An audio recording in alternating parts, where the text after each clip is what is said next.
बाबा देवाधिदेव महादेव के इस पवित्र पितृ पक्ष में, श्राद्ध पक्ष में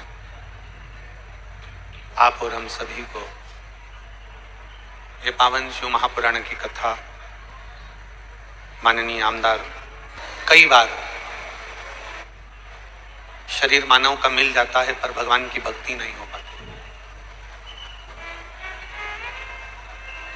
और यदि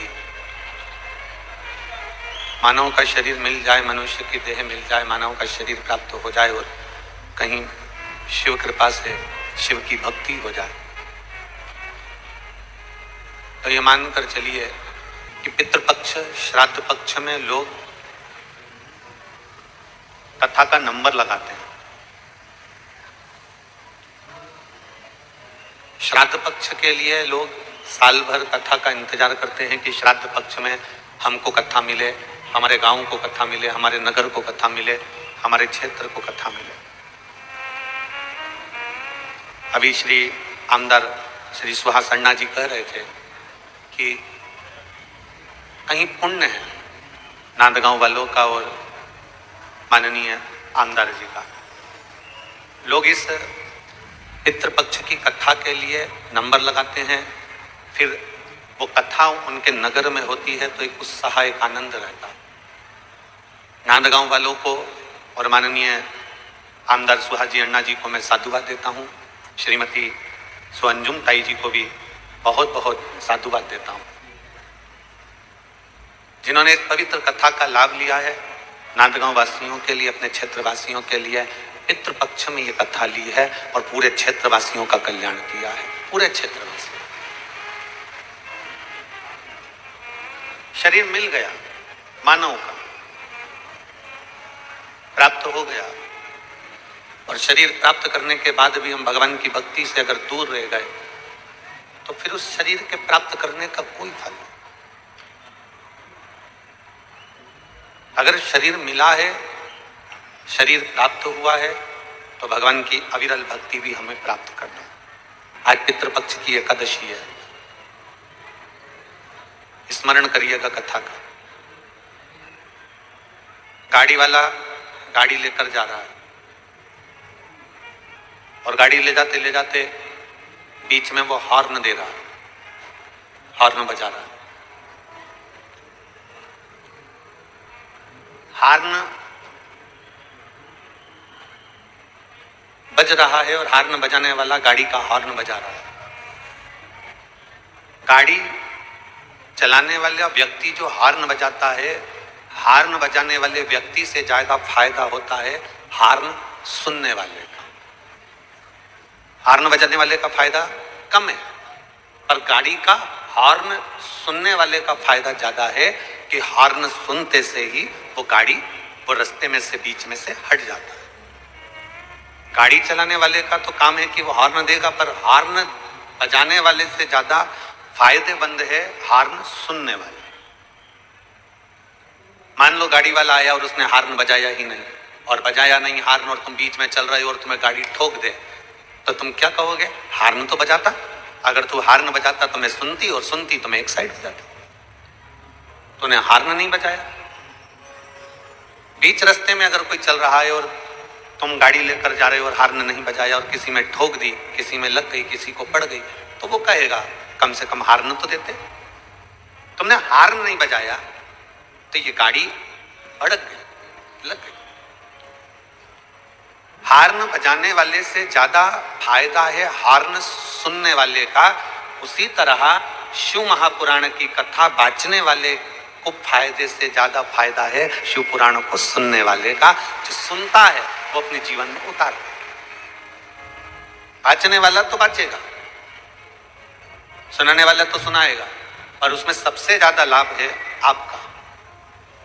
आप जब अपना घर छोड़कर, परिवार छोड़कर, कुटुंब छोड़कर, अपना द्वार छोड़कर जब भगवान के दरवाजे पर आते हो, जब शिव महापुराण की चौखट तक पहुंचते हो, कुबेरेश्वर धाम तक पहुंचते हो, बाबा के धाम तक पहुंचते हो, तो एक ना एक दिन मेरा कुबेर भंडारी भी अपना द्वार छोड़कर तुम्हारे दरवाजे पर जरूर आता है। हम किसी के दरवाजे पर गए हैं तो कोई हमारे दरवाजे पर आएगा। हम किसी रिश्तेदार के घर शादी में गए हैं तो रिश्तेदार हमारे घर आए। ये आपके और हमारे ऊपर निर्भर करता है।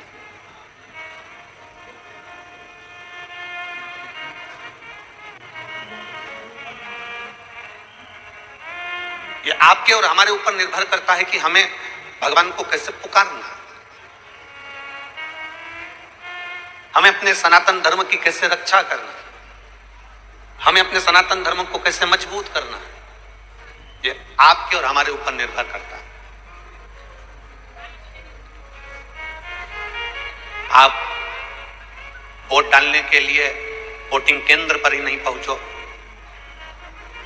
आप मतदान करने के लिए मतदान केंद्र पर ही नहीं पहुंचो, और बाद में मोबाइल पर कमेंट्स करते रहो कि सनातन धर्म की रक्षा करो, सनातन धर्म की रक्षा करो। तो रक्षा करने में तुम्हारा भी अधिकार है। अपने मत का, अपने वोट का जब आप सदुपयोग करते हो तो हमारा सनातन धर्म और ये राष्ट्र अपने आप मजबूत होते चले जाता है और आगे बढ़ता चले जाता है। लड़के ने एक प्रश्न किया, एक लड़की ने प्रश्न किया था, वो तो आप सबने कथा के माध्यम से सुना था। पर एक लड़के ने प्रश्न करा और वो लड़का सनातन धर्म से जुड़ा हुआ नहीं था, और कांटा कुर्डी का वो बेटा जिसने ये प्रश्न किया था, अरविंद, उस प्रश्न का उत्तर तुम्हें हम कांटा कुर्डी की उस भूमि पर नहीं दे पाए क्योंकि तुम्हारा पत्र आखिरी दिन मिला था। और उस अरविंद बेटे का मैं प्रश्न का उत्तर आज इस नांदगांव महाराष्ट्र की पवित्र भूमि से दे रहा हूं। हम इस पवित्र धरा से उस प्रश्न का उत्तर देने का प्रयास करें। उस बेटे ने प्रश्न किया, आपके सनातन धर्म में, आपके सनातनियों ने, आपके हिंदुओं ने भगवान को व्यापार बनाकर रखा। उस लड़के ने प्रश्न किया, आपके सनातन धर्म में रोज मंदिर में भगवान की मूर्ति को सजा धजा के खड़ा कर देते हैं। उस लड़के ने प्रश्न किया, आपके हिंदू धर्म में, सनातन धर्म में मूर्तियों को मंदिर में मुकुट पहना के, कपड़े पहनाकर, माला पहनाकर खड़ा कर देते हैं।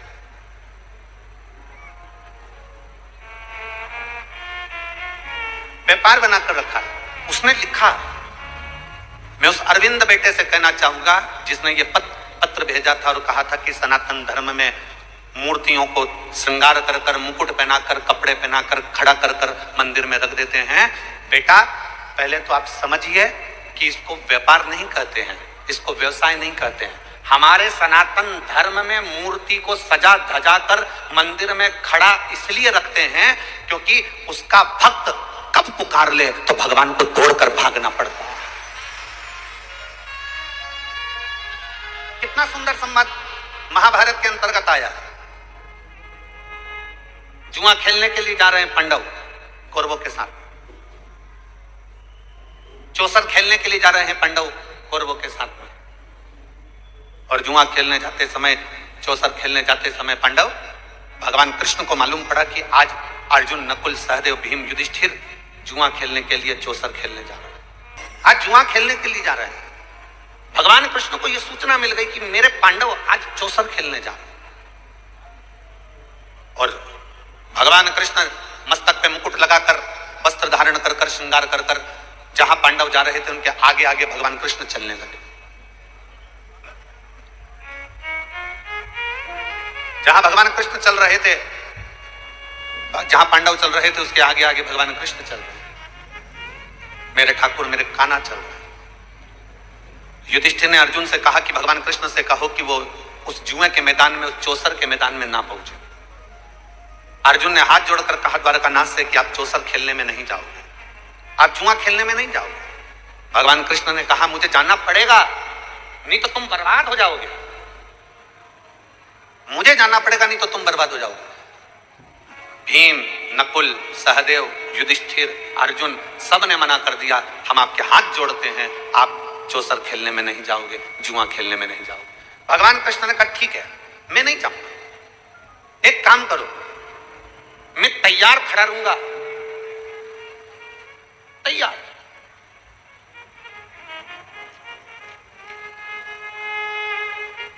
मैं एकदम तैयार खड़ा हूं, मैं अंदर नहीं जाऊंगा। तुम मुझे पुकार लेना, मैं दौड़कर तुम्हारे पास आ जाऊं। मैं मुकुट भी लगाया हूं, मैं कपड़े भी पहना हूं, मैं श्रृंगार भी करा हूं, बस तुम मुझे आवाज लगाना, मैं तुम्हारे पास दौड़ कर आ जाऊंगा। पांडवों ने कहा यह ठीक है, हम आपको बुलाएं तब तुम अंदर आना, जब तक ना बुलाया जाए तब तक द्वारकाधीश अंदर मत आना। भगवान ने कहा ठीक है, ठीक है।